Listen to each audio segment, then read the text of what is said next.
Simulan ko na naman po pala ang araw natin guys. Siyempre sa pagpapapogi ulit mga guys. Ayan na naman yung ating pulburon guys. Then ilalagay na naman po natin yan sa ating mukha para magmukha tayong tisoy mga guys. Hindi na po tayo maglalagay siguro ng langis dyan mga guys. At saka ayan, pumasok po ang asawa ko. Hindi po alam na nag-vlog tayo. At ayun, sinewan ko po siya mga guys. At pagkatapos po nun, lumabas na po ako at kinuha ko yung mga bag ng mga anak ko dahil hatid ko po sila sa school.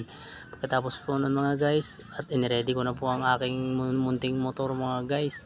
Pagkatapos inaantay ko pala dyan yung isang pamangkin ko mga guys dahil isasabay ko na po siya para doon po ay papasok na rin po siya sa school.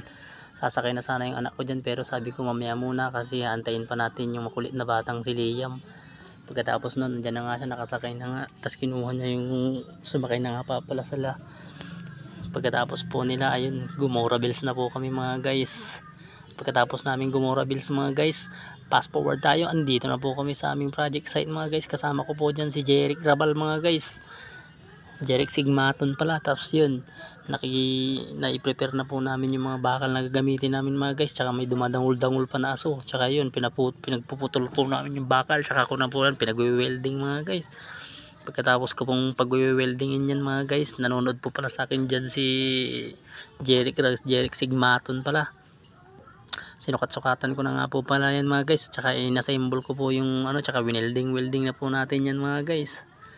Pagkatapos po nating ma-welding mga guys, ayun, ano na bang ginawa ko dyan, nakalimutan ko na. Ayun, yun pala guys, bali binubuo ko na pala yung design ng gusto ng ating kliyente guys. Yung kliyente ko po pala dyan mga guys ay matagal ko na pong client, since day 1 pa po. Kliyente ko na po yan mga guys, mga idolo. Tsaka yun, habang pinag-welding ko na po yan mga guys,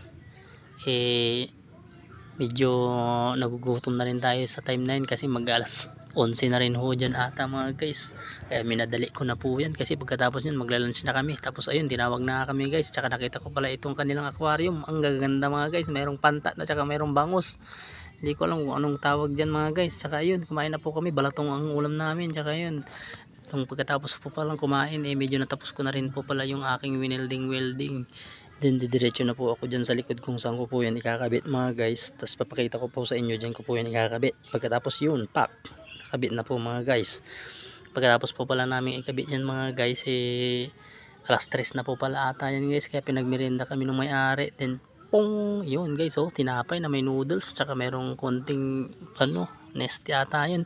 Tsaka yun mga guys, ito na po pala yung outcome nya nung naikabit na po natin lahat yung mga grills na ginawa natin mga guys. Napakaganda po ng naging outcome. Salamat sa panonood.